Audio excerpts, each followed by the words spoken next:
নবীর মুখ দিয়ে যখন বেরোইছে ওই জান্নাতে তো আমার ঢুকতেই হবে, কিন্তু হাতে 3টা খেজুর খেয়ে যদি জিহাদের ময়দানে যায় তাহলে জান্নাতে যেতে তো দেরি হয়ে যাবে।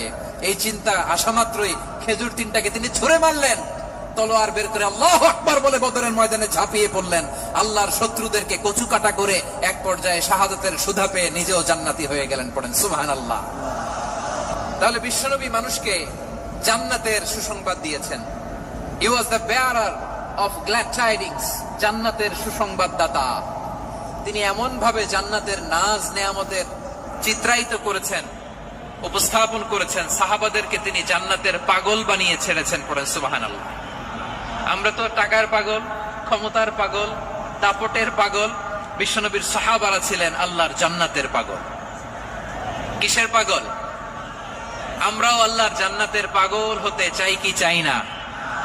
সবাই বলেন জান্নাত